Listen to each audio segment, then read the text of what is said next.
We have lots to discuss here in today's video, including lots of NHL offseason trade speculation, focus on teams like the Toronto Maple Leafs, the Calgary Flames, the Edmonton Oilers, the Detroit Red Wings, Tampa Bay Lightning, Seattle Kraken, as well as the Chicago Blackhawks. We also have a few signings today, plus we have our first PTO announced and confirmed for training camp, plus we also have a big update from Hockey Canada to round out their coaching staff for the World Junior Tournament coming up this winter. All that and more coming up next.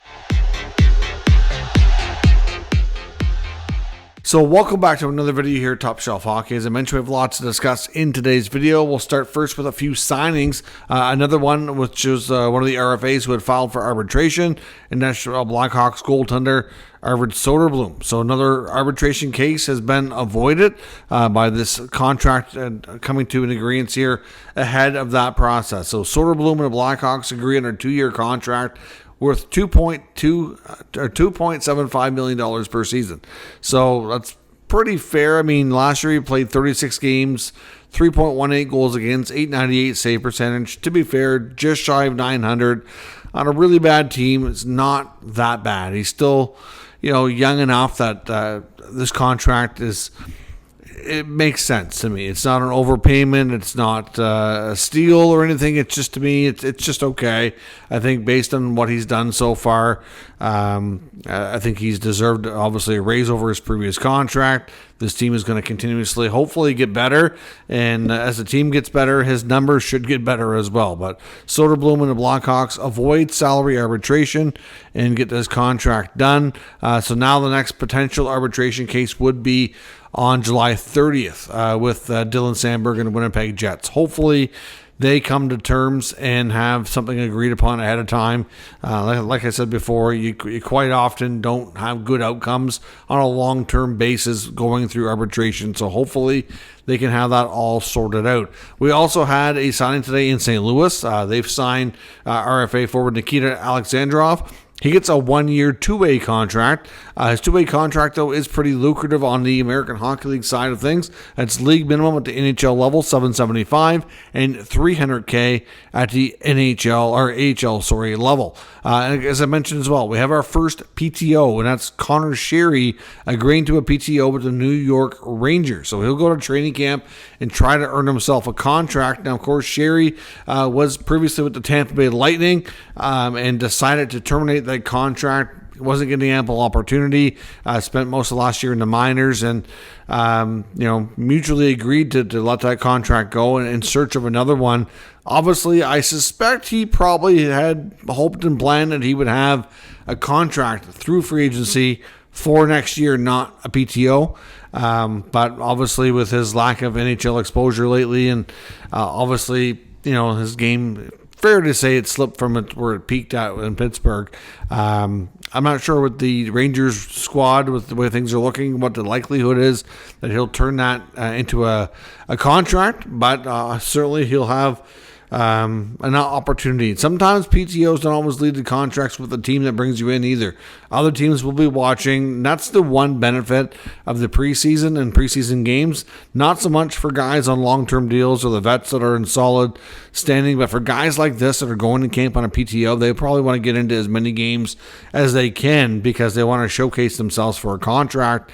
And sometimes you see other teams scoop them up when that happens. So we'll see what happens with Connor Sheary and the New York Rangers. Now, as I mentioned as well, we also had another announcement today from Hockey Canada regarding their coaching staff for the 2026 World Junior Championship. Now, we had previously learned that the head coach of that team was going to be London Knights bench boss and Memorial Cup champion from last year, Dale Hunter. Of course, Dale Hunter's going to go down as one of the best junior coaches of all time. Like, he's done so much and accomplished so much during his long run with his brother Mark in London. Like, they've done so many good things. They produced so many NHL players, so many winning teams, OHL championships, Memorial Cups.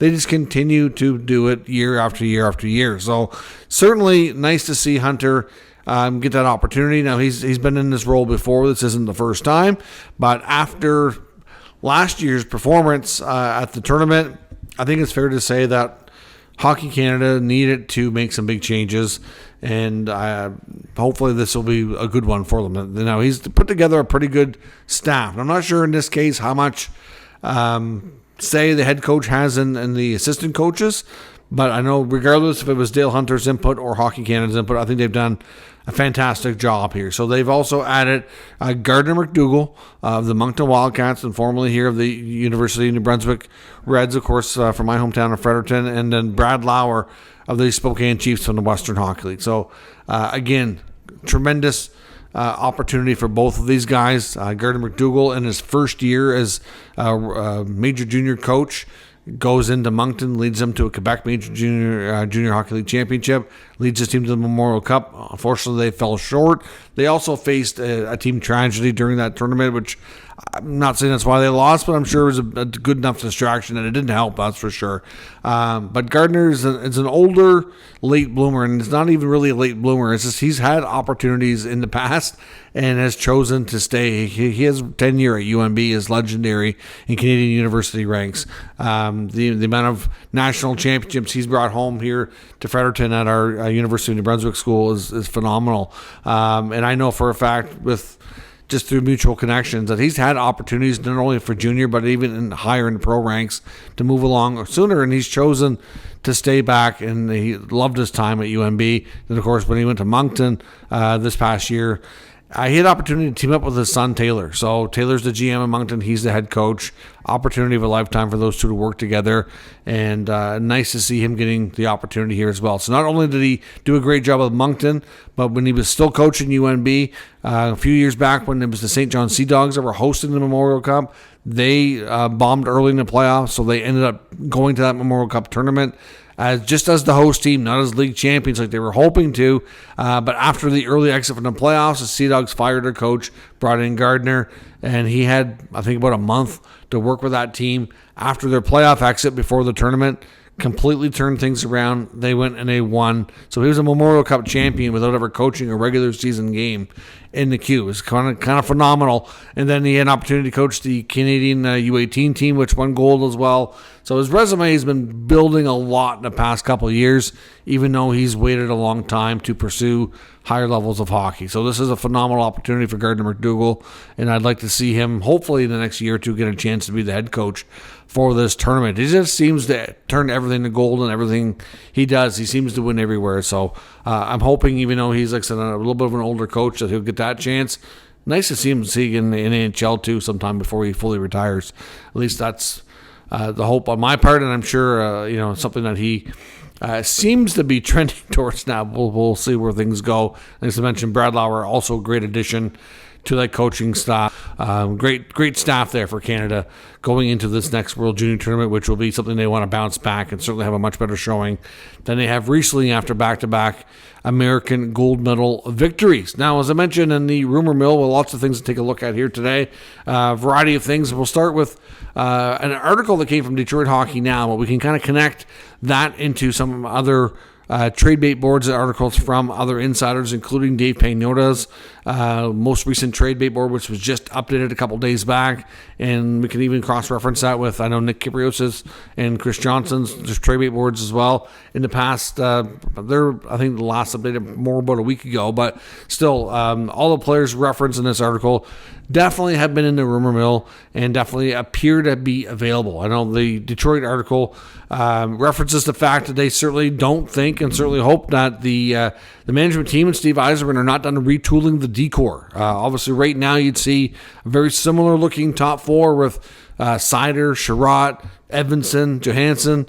Your bottom pair is mostly the same too. You get guys like Justin Hall battling there with Gustafsson. They brought in Bernard Docker, who was not retained in Buffalo, and that's about it. So you have mostly the same decor, with the difference of JBD, who's coming in to compete for a 6-7 spot. So in all honesty, the decor was a huge part of their problem last year, and they haven't done really much of anything to upgrade it and make it better. The article references a few defensemen that they felt are, some low-key under-the-radar kind of additions or that couldn't be made to really make this team better. Looking at Jamie Alexiak in Seattle, mentions Ryan McDonagh in Tampa. Both guys have been, I think, different levels of availability. Alexiak in Seattle, I think, is no doubt available. They've been trying to move his contract dating back to probably early to midpoint last year. So there's no doubt Alexiak could be moved for the right deal. That's a certainty. And McDonagh's name has come up more recently after the season ended. I think it was Kyprios that first mentioned it, saying that even though they've moved McDonagh before, they made an effort to bring him back, that there's some belief that they are obviously in a tight cap situation, are considering moving him again. But I caution things that I wonder, as much as they look at their lineup and you'd be like, okay, we need to find some flexibility. How are we going to do it? The D-core is just not the same D-core as it was when they were winning the Stanley Cup and when they were cup contenders. And they're still really kind of cup contenders in that conversation too. Maybe not as strong as they were when they were winning, but they're still a really, really good team. And they proved that this past year that they certainly are still a force. Now, they're largely going to be, for the most part, the same team coming back next year with a few minor changes, but nothing significant. Of course, the deadline additions they made for guys like Gord and Bjorkstrand, they're still going to be around. So from the deadline on, they're definitely the same group for the most part, except they're all just a year older. I mean, that's the thing on the Lightning is they get a lot of good players, but, a lot of them are, not, I wouldn't say they're old, but they're not young anymore. So, right. So teams keep waiting for them to kind of start to fall back. And that's may not happen, right? They've got a good mix there. They've got some older players. Yes. But they do have, guys like Point and Sorelli and, a few others that are still on the younger side of things. So we'll see where things go. But McDonough's a name that I don't know. To me, he is very risky because your D-core, like I said, is the main area that I see weakness compared to where they were before. You've got Hedman, you've got Chernak, and outside of that, it's like a little bit more questionable, whereas it used to be a lot deeper. So, could he be moved? I mean, the insiders say he's possibly available, and if a team like Detroit can get a guy like McDonagh, I think that they probably should seriously consider that.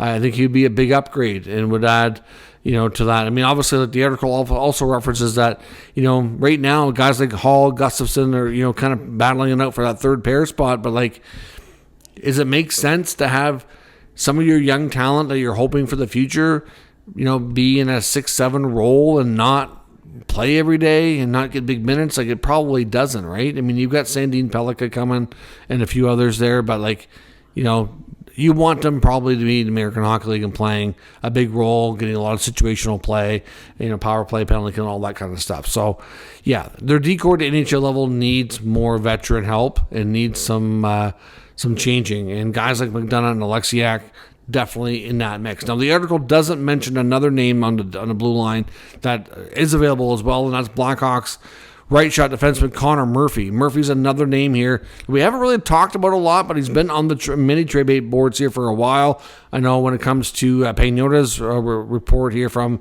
this is just updated a few days ago, Connor Murphy was referenced in that article saying that the Blackhawks have been trying to move him for a while, except last year obviously battled some injuries, which made it a little bit tough to do, but they've been open and contemplating doing this for some time.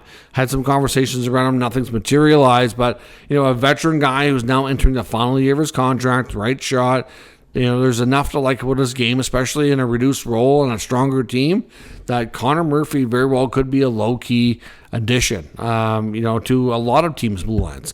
Like we've seen before, and a lot of the reporters and insiders keep saying, late July, early August, we're going to see a flurry of trades. A lot of teams are not happy with their rosters. You got 6 to 8 teams looking at center depth. You've got another 6 or 8 teams really concerned about their blue lines. And then you get a bunch of teams that are still looking for top 6, top 9 wingers. There's a lot of teams that are coming out of the draft in the early part of free agency not happy. So, yeah, it makes sense that there would be trades. We just keep waiting for this market to open up. So these are some of the players that we could certainly see in that. Another article I want to reference as well on the Edmonton Hockey Now site as well, talking about goaltending, referencing Jason Gregor, Edmonton media personality who obviously well-connected Oilers source, says that they are definitely actively trying to upgrade the goaltending, and that right now it seems like Skinner most likely isn't going anywhere. The most likely scenario is that they try to find not that Pickard hasn't been good, but trying to upgrade that number 2 spot and try to find a player that might have a longer future with the team than Pickard, and hopefully can challenge Skinner and maybe even be an upgrade in Pickard's scenario. Now, like I said, Pickard's been really good for Edmonton though, and limited action. So this is not going to be easy to do. So I don't know. I mean, he references Michael DiPietro out of Boston as being a name that he says is definitely a player that is kind of on the radar. Now, it doesn't mean it's going to happen. We know the Oilers inquired, supposedly, when Sheeloff was being traded out of Vancouver. Vancouver did not want to send him there and did not want to trade him within the division. But, was DiPietro going to be an upgrade on Pickard, though? I don't know, right? See, because when you're talking with these young goalies that are kind of undeveloped or unproven, resources at the NHL level, I mean, yes, DiPietro had a great junior career, was a highly touted prospect. Things didn't materialize for him out of Vancouver the way that they had hoped. He ended up getting moved to Boston. He spent a couple of years really honing his craft in the American Hockey League and appears ready for a chance, right? But, to go into a team that's cup contender, trying to get back to the Stanley Cup for the 3rd time, I just don't know if I'm putting all my eggs in that basket, right? Whereas at least you have a little bit better idea what you're going to get out of Skinner and Pickard. And unless something else maybe in season materializes to open up to a more established goalie that you can rely on more, I just don't know if I'm making that move. But again, his name has come out a couple of times with reference to the Oilers. We'll see. I know some people still mention about Carter Hart. That's still not even a possibility at this point, regardless of what anybody's thoughts are on those players, from the World Junior team that just went through that trial returning. They have to be allowed to by the NHL to return. Then they have to have a team willing to give them a contract. And the other thing is none of these guys have played in a long time. So, again, as much as Hart was once a highly touted goaltender, is he still that player? We just don't know. I'm not sure what Edmonton's going to do here to, like I said, to put all their eggs in a basket. That's just risky and unproven. Or at least, you can't say that the goaltending has been horrible when they've gotten to 2 straight Stanley Cups. So I just think they're going to proceed carefully there, maybe more careful than people might think. I know in Toronto, Dave Pagnotta's latest report with his trade bait board references all 3 guys of Yarncroke, Kampf, and Nick Robertson, all guys that they're trying to move to free up space for a bigger move and hopefully forward upgrade. And obviously they've had a difficult time. We know Nick Robertson is an unsigned RFA with a arbitration hearing coming up within a week. So I suspect that situation will get resolved one way or another soon enough. But Yarncroke and Kampf's contracts are not the most favorable. And at this point, the Leafs may not have an option but to add some kind of sweetener to them if they really want to move them. So we'll see, but they're definitely actively trying to move all those 3 guys. There hasn't been much action. Limited, I think, interest, you could say. And we know that they want to make another move and upgrade the forward group. And it certainly seems like teams are not too eager to do them a favor and take those off their hands so they can go ahead and do that. So we'll see. Another quick article as well out of Calgary, the Calgary Sun, referencing the whole Rasmus Anderson situation. Reporter Daniel Austin saying it seems more and more likely from his sources that Anderson is most likely to start the season in Calgary, that a trade is still very, very likely. But instead of happening here the remainder of the offseason, it's most likely going to happen during the season. And if I'm Calgary, I'm probably not waiting till the deadline.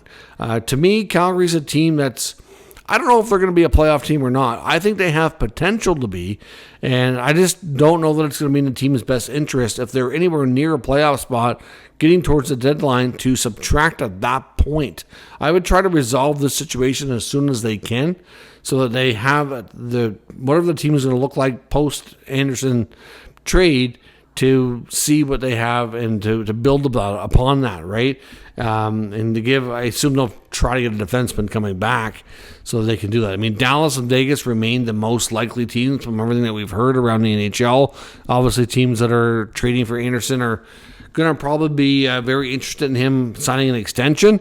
If he absolutely does not get into that, or if things don't materialize, we could see the Flames move him anywhere really that will be willing to accept the fact that it's going to be a rental situation, right? He could be traded as a rental and then be one of the free agent D in next summer's free agency to sign wherever he wants at that point. So we'll see. But, at this rate, the deals coming in for Anderson just not solid enough to make Calgary pull the trigger. But like I said, if I'm the Flames, I'm not waiting too late to do that. I know Dallas and Vegas both have some younger players that I think would interest Calgary. You throw in some picks and prospects, I think they could get a decent futures out of that. And they both have, now Vegas, I think you'd probably be looking at maybe combination of things. You might be able to get a roster player out of Vegas. From a cap perspective, they might have to do that. And then maybe looking at one of their younger players, I wonder if they would look at a young defenseman like Lucas Cormier. And in Dallas, would they be more likely to look at a young forward like a Maverick Bork, or would they try to pry Liam Bichsel out of Dallas? I mean, both of those teams have young players, and both including a D that I think the Flames would be interested in. I wouldn't wait too long to get it done, but at the same time, like I said, they're not going to make the deal until the deal is right, and that seems like it could drag on into the season. So we'll see what happens. Let me know your thoughts on all of today's news and rumors in the comment section. We'll discuss further. If you're new to the channel, of course, make sure you subscribe and stick around. We'll keep you up to date with the latest news, rumors, and analysis of all 32 NHL teams. Thanks for watching. I'll catch you next time.